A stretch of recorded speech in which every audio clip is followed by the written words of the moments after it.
And good morning again. Well, it is not often that a president pleases people on both sides of the political spectrum, but it is fair to say when President Obama said Muslims have a right to build a mosque near ground zero where the Twin Towers fell, it pleased many on the liberal left, and it is also fair to say that it just delighted many on the Republican right because they feel it is an issue that they can use against him, not just in the coming elections, but all the way into 2012. So I want to start there, and I'm just going to poll the delegation this morning. Governor Rendell, did the president say the right thing, and was it good politics?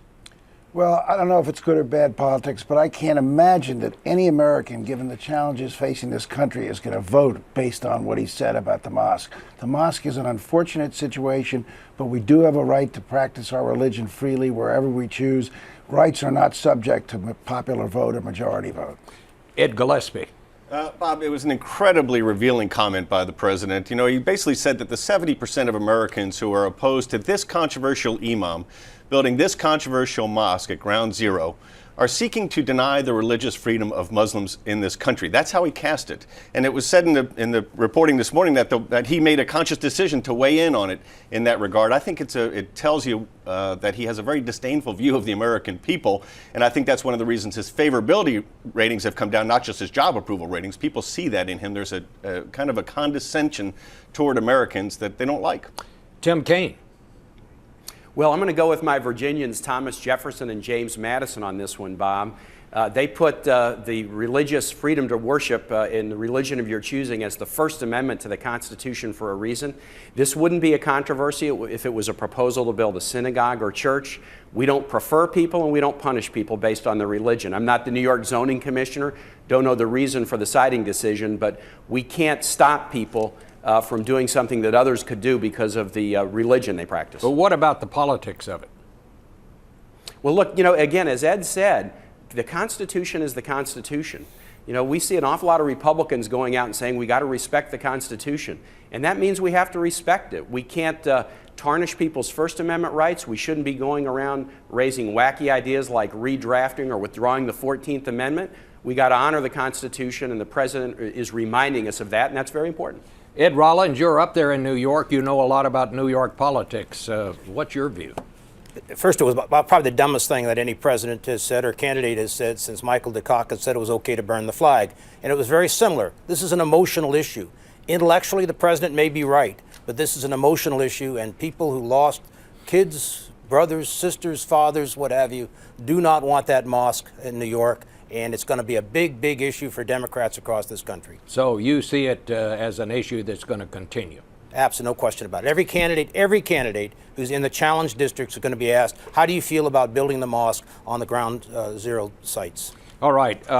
You know, we're going into this election in a year that is really, really fraught with irony. You have Democrats on the one hand saddled with a very bad economy, high unemployment among many on the Democratic base, the core of this president's base. Unemployment among African Americans is now 12.5%. To the point that some people are even saying the unemployed may be the swing vote in this coming election. Republicans, on the other hand, find themselves suddenly with some very, unusual candidates, people who have taken very extreme views on things. And one thing that comes to mind is the Senate race up there in Connecticut, where you have Linda McMahon, who is formerly, or maybe she still is part of the World Wrestling Federation, formerly an executive of that. She winds up as the Republican candidate up there, and I have to say one thing, she really packs a lot of kick. I mean, just watch this video here. Oh my gosh! You're fired!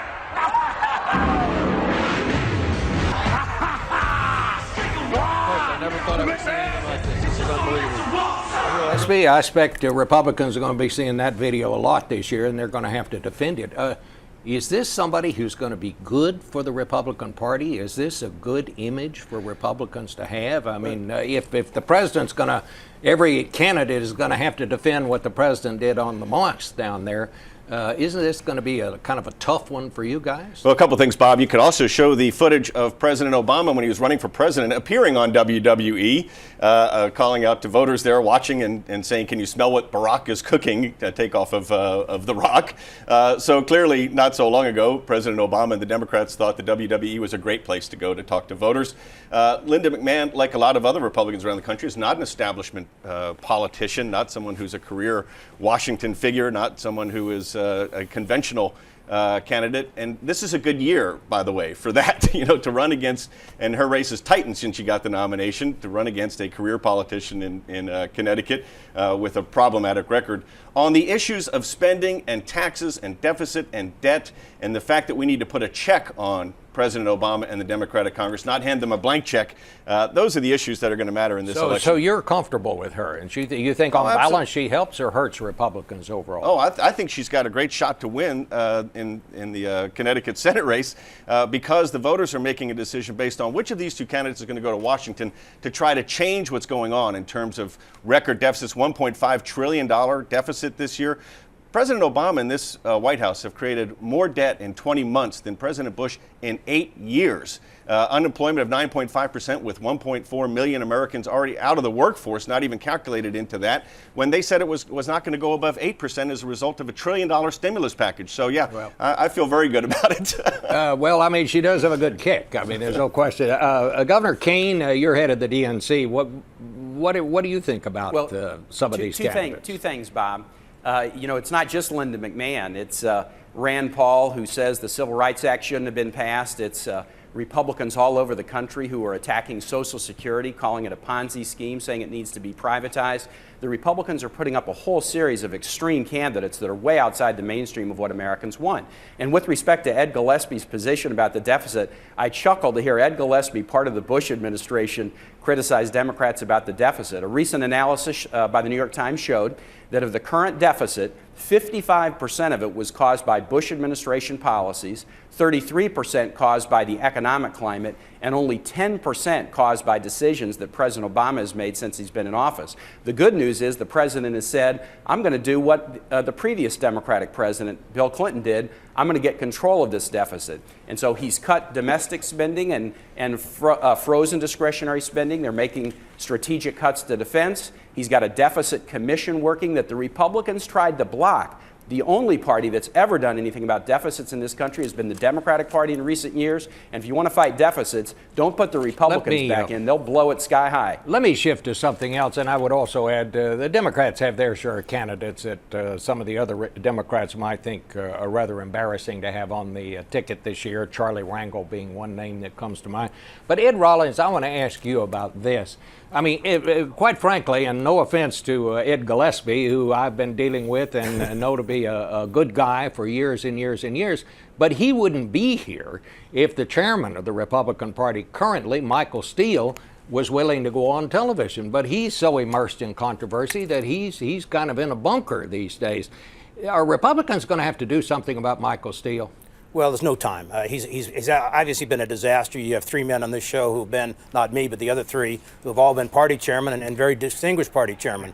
Michael Steele has failed miserably to do the things you're supposed to do, raise money, basically go out and articulate a message. It's not going to matter, though. In 11 weeks from now, what he says or does in the next 11 weeks is not going to matter. What's going to matter is Ed Gillespie, Haley Barbour, others have picked up the mantle and are raising the resources that we need. The critical thing is you want to talk about Ms. McMahon up in Connecticut. There are 7 incumbent Democrats, including Harry Reid, who are in the fight of their lives. There are 4 or 5 seats today, Democrat seats, that any handicapper will give us right today. In the House, as of today, the best handicappers, Charlie Cook, Real Clear Politics, National Journal, would put it at 202 with 31 competitive seats left. 30 of those are Democrat seats. So Democrats are in big trouble, and this should be a great election for us. Let me get to Governor Rendell to talk a little bit about that, because I got to say, Governor, these unemployment figures, we've had now 15 months of unemployment above 9%. And that's something of a record in modern times, as far as I know. I don't think we've ever had a period of that long, 9% plus unemployment, since they started keeping track of this back in about 1948, or at least under the current things.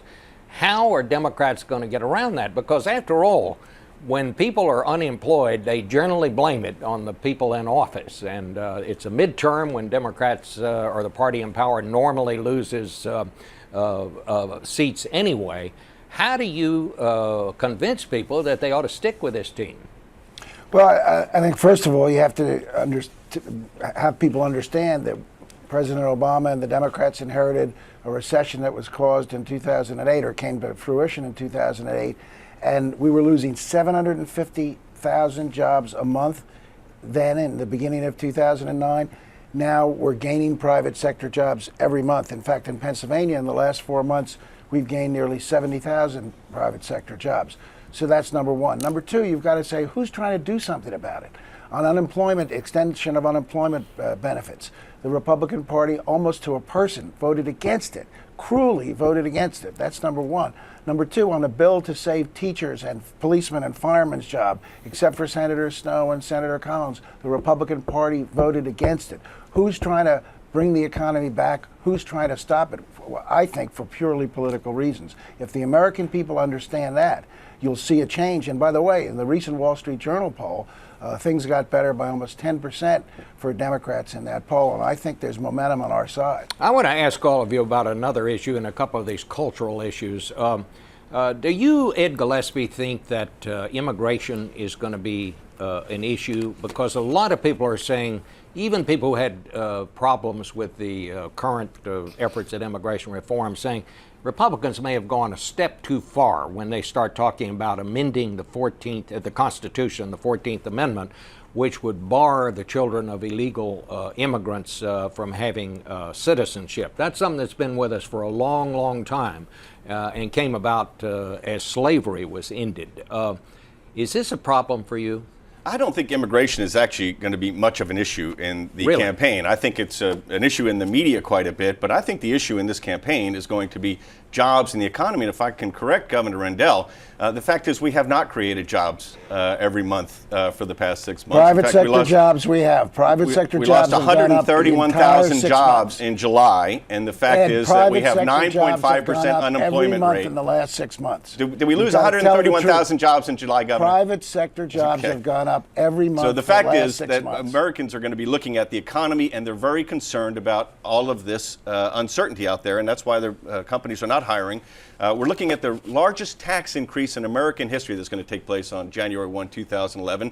It's going to hit investors. It's going to hit employees. It's going to hit small business owners. It's going to hit people with children. It's going to hit people who are married. That's because you say the Bush tax cuts are going to run out by then. Is They that what expire you're on talking January about? 1, 2011, and they will, unless Congress acts, Americans are going to get hit with the largest tax increase in American history, including on dividends and capital gains income and on individual income, which affects small business owners who are responsible historically for hiring 2/3 of the new jobs coming out of a recession. Tim Kaine, I want to go back to you because Harry Reid said the other day that he cannot imagine why any Hispanic would want to vote for Republicans now after all of this controversy about immigration that's come about. Is that overstating the case, or do you think is he making a good point? I think Senator Reid was making a point that the Republican policies, which are so anti-New American, even to the point of shredding up the 14th Amendment that's still advertised on the RNC webpage as one of the RNC Republican Party's prime accomplishments, is chasing new Americans, not just Latinos, into the Democratic camp. This is a party whose leaders will not even sit down at the table to discuss immigration reform, and yet they think that doing a political stunt like talking about amending the Constitution makes sense, and these are key leaders in the party. I think the immigration issue will be an issue in the election because it shows how far and how extreme some of these Republican candidates are. Let me just say one thing here. Let me make a point. We've got about 40 seconds left, maybe 30 now. Okay, Ed, I'm going to let you make it, but you got to make it really quick. We've had two presidents. President Bush, this president, both wanted immigration reforms. For 4 years, Democrats have controlled the Congress. Where is the immigration bill? They haven't passed immigration bill. They've got big numbers it's waiting, in the Senate. It's waiting for Republican votes in the Senate is where it is. Why? You have The a majority. Democrats are on board, You have a but we've gotta majority have in the couple Senate. You have a majority, and you've but had a the majority for Republicans four, are- And for as 4 Senator years, President you've had a Obama majority torpedoed in the House and immigration Senate. reform bill. When he was Senator, President Obama Republic- torpedoed the bill in the Senate. All right. The Republicans Gentlemen, are we filibustering on immigration. just we like they are seem on to small have business run laws. out of time. Thank you all. We sure didn't settle it today, but we got some new insights into all of it.